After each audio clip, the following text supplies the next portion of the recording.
Plant cells are the building blocks of all plant life. They are the smallest functional units of all plants. This is of course assuming that you already know that plants are living organisms based on the Mr. Snag characterization of living organisms. If you do not know about this, watch our other video on organization of life and introduction to cells videos. Like animal cells, plant cells are also composed of different parts, each with its own function. We will now look at the different parts of the plant cell and how they all work together for the full functioning of the whole plant. The first part of the plant which we are going to look at is the cell wall. It is the outer protective part of the plant cell made of cellulose. Some plant cells may look like rectangles, others like pentagons, whilst others may look like hexagons. This is because of this outer protective cell wall, which is rigid due to it being made of cellulose, which is a complex carbohydrate. The wall has some pores in it called plasmodesmata, and they help to establish transport and communication between neighboring plant cells. More functions of the nucleus are outlined in our other cells videos. We are just going to highlight the function of the cell of the nucleus, that it is roughly spherical and it is in roughly the center of the cell. Its function is to control all the activities of the plant cell. When we add a dye such as iodine or methylene blue, the nucleus is clearly visible against the background of the dye. You notice that the function of the cell nucleus is the same in plant cells, in animal cells, in bacterial cells, in fungal cells. Vacuoles help to maintain water balance in plant cells. This is because of the presence of dissolved sugars and minerals which cause water to move by osmosis and accumulate in the vacuole. However, unlike in animal cells, plant cells have a large, permanent and centrally positioned vacuole. We are going to look at the Golgi apparatus. It is the part which helps processing and packaging of proteins and lipid molecules in the plant cell. Other functions of the Golgi apparatus are outlined in our other presentations of the cell. You can see that the main function is to process and package proteins and lipids, so it acts more like a transport system. Be sure to check our other videos for more details. Chloroplasts are also found in plant cells. The only difference between chloroplasts and other organelles is that chloroplasts are only found in plants and some algae. It is the part which absorbs light, principally from the sun, and produces food in the plant cell. It is worth noting that plants can use any appropriate light, given that it is producing the correct wavelength, natural or artificial, in order to perform photosynthesis. Chloroplasts contain chlorophyll, which gives the green coloring in plants.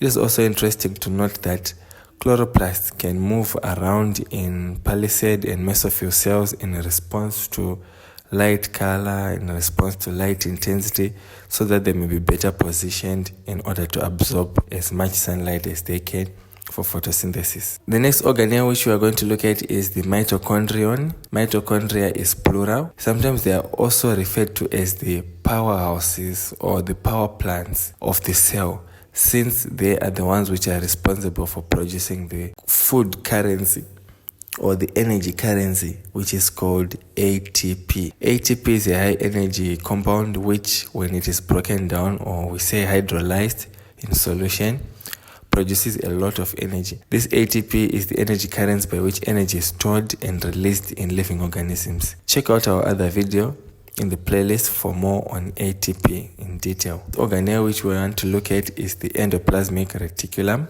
There are two types of endoplasmic reticulum: the smooth endoplasmic reticulum and the rough endoplasmic reticulum. The endoplasmic reticulum is an organelle of cells which forms a network of membranes which are important for many cellular processes such as protein production and modification. If the endoplasmic reticulum does not have ribosomes attached to them, they are called smooth endoplasmic reticulum.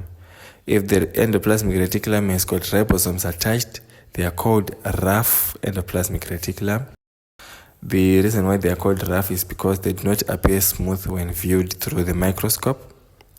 The endoplasmic reticulum is responsible for synthesis, packaging, and transport of proteins if it is attached to ribosomes. This is because the ribosomes are the ones which are involved in the assembly of proteins. As soon as they are assembled, they are packaged and transported through the endoplasmic reticulum.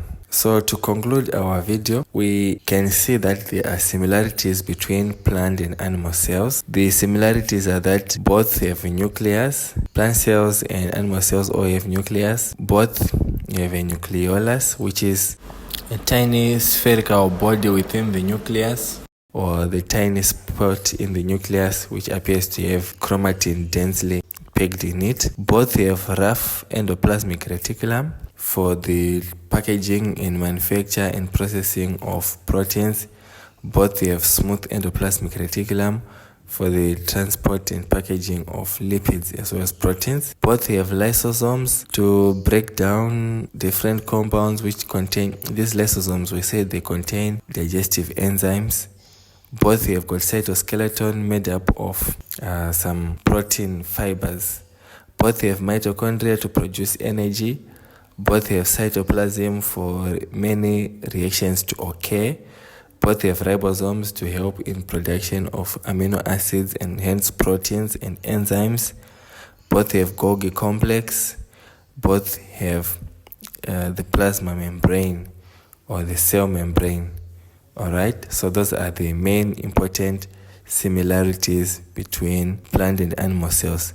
Another thing to note is that even though both may contain vacuoles, in animal cells vacuole is small and is temporary, whilst in plants it is large, centrally positioned, and is permanent. Alright, that's a summary on the similarities between plant and animal cells.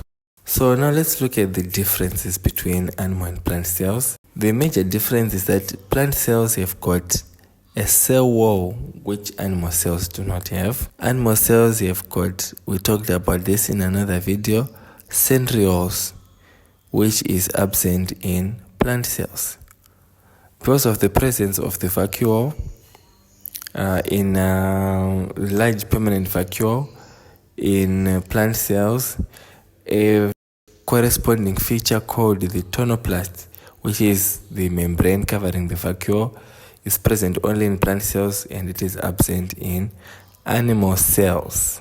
Alright, those are some of the major differences.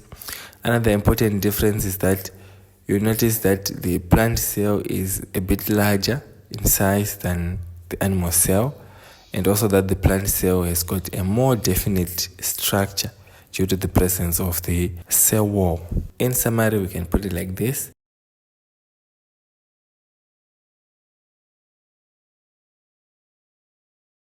Some of the major differences are that, in summary, we can put it like this. Both have plasma membrane, both have got nucleus, both have got cytoplasm, but the differences are that chloroplasts are present in plants and absent in animals. The type of nutrition is different. Plants conduct autotrophic nutrition, animals conduct heterotrophic nutrition. We'll talk about this in another video. The type of energy, both of them use mitochondria. However, photosynthesis is the one which brings energy to plants, whilst mitochondria is the one which brings energy to animals. The vacuole in animals is small and is always moving or changing location. In plants, it is large and centrally positioned, and we say that the plant cells have got a definite shape, whilst animal cells do not. Thank you for watching our video and being with us. We hope you enjoyed everything. If you have got any questions, feel free to let us know in the comments below. Don't forget to like, to share, and to subscribe. See you in the next video.